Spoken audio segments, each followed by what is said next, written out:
Mujtaba's missiles are now tearing through layers of US and allied defenses, wreaking havoc on Arab states that chose to host American forces on their soil. Iran is showcasing what it claims is proof that Trump's biggest base in the Middle East has been left in tatters after devastating assault, with hangars, runways, and support facilities shown battered and burning. New satellite images are being held up as evidence of the true scale of damage at Udeid Air Base, revealing craters on the tarmac, charred structures, and scorched equipment across what was once a symbol of US dominance in the Gulf. Meanwhile, Bahrain, Qatar, and Kuwait continue to pay a heavy price for backing Trump's war strategy, as their territories and bases remain prime targets for Iranian retaliation. New satellite images reportedly showed damage at the US Udeid Air Base in Qatar, according to Iran's Mehr News Agency. Satellite imagery company Soar Atlas said the visible damage appeared to be located near a US fighter aircraft maintenance facility. The company assessed that the damage was consistent with what it described as a successful Iranian missile strike on the installation. Udeid Air Base remains the largest US military installation in the Middle East and serves as a major regional operations hub. The reported damage came after the Islamic Revolutionary Guard Corps claimed it had struck key US military facilities inside Qatar. The I.R.G.C. said its missile attacks specifically targeted fighter maintenance centers and the command post at Udeid Air Base. Soar Atlas also reported visible damage this week at a US weapons storage facility located in neighboring Bahrain. Iranian forces have additionally claimed responsibility for drone strikes targeting US military positions in both Jordan and Kuwait.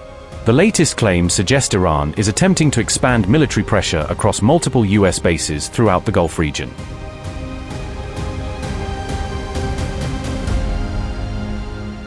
Satellite images released by Iranian media show before and after views of locations allegedly hit during Iran's retaliatory attacks. According to Press TV, the imagery focuses on military facilities located in Bahrain, Kuwait, and Qatar. Military analysts say the images appear to indicate damage at multiple facilities associated with US military operations. Earlier satellite assessments had already pointed to damage involving aircraft hangars, radar systems, and other military infrastructure. The latest imagery has reignited debate over the true extent of damage suffered by US forces during the conflict. Analysts caution that while some of the images have been verified, others have been identified as AI-generated or misleading. As the exchange of strikes continues, the satellite evidence is expected to intensify global scrutiny of the ongoing US-Iran conflict.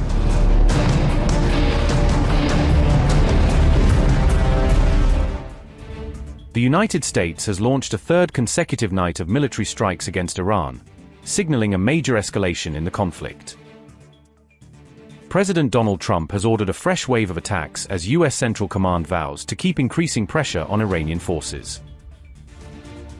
US Central Command said, and I quote, "At 4:45 p.m.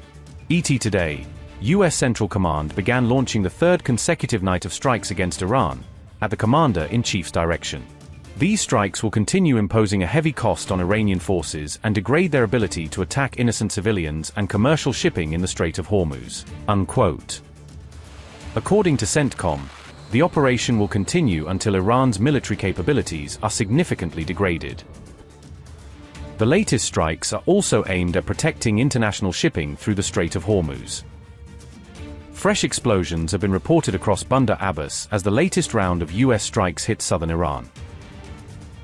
Iranian media also reported multiple blasts on Kish Island, suggesting the conflict is spreading to more strategic locations. Iran has responded by launching cruise missiles at a US vessel operating in the Gulf, according to reports.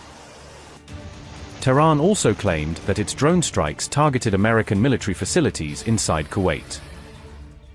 Iranian officials further claimed that several US bases in Kuwait were successfully hit during the retaliatory operation. Air raid sirens were reportedly heard in Bahrain amid unconfirmed reports of activity near the US Fifth Fleet. Security concerns are also growing in the United Arab Emirates as the conflict expands across the Gulf. The US Embassy in Abu Dhabi and the US Consulate in Dubai have cancelled public appointments because of escalating regional threats. The Trump administration has formally notified Congress that US hostilities against Iran have resumed. The White House insists President Trump has the constitutional authority to continue military operations against Iran. The renewed campaign has now triggered a fresh political clash between Congress and the White House over presidential war powers. President Trump says the latest strikes were defensive actions carried out to protect vital American interests. Washington has warned Tehran that it will continue paying a heavy price for targeting commercial shipping. The Strait of Hormuz has once again emerged as the central battlefield in the growing US-Iran confrontation. With missiles, drones, naval attacks and airstrikes intensifying, the Gulf region appears to be moving closer to a much wider war.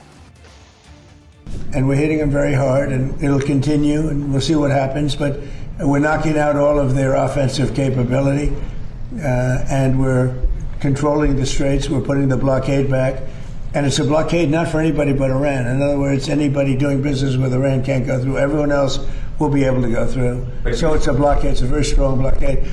The blockade was probably more effective even than hitting them, but I think the combination is the thing that really does it. But you think a deal is still possible? You think they'll return to the... Yeah, I think a deal is possible, sure, I do. But, Mr. President, you noted the United States is bombing Iran again. I mean, you've been bombing Iran for months now. Is this just the new normal for the American people? No, well, you know, we're in Vietnam for 19 years. We're here for 4 months. So I think we've done a lot. We've knocked out their Navy in a period of 1 month. We knocked out their Air Force. Their Air Force is non-existent. We knocked out most of their missiles, most of their drones. We knocked out their drone manufacturing capability, about 92%. Their missile capability for manufacturing, we knocked out 89%. And they have a little capability, but they don't have any capability for us. This is almost a military skirmish. Now, with all of that being said, you have to get people that want to make something. We had a deal with them 2 days ago, and then they said, oh, we can't make that deal. We have to negotiate it further. And this is what they've done for 47 years. The difference is nobody negotiated like I do.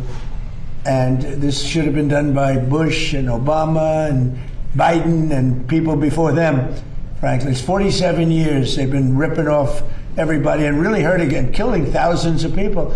So they killed 52,000 protesters.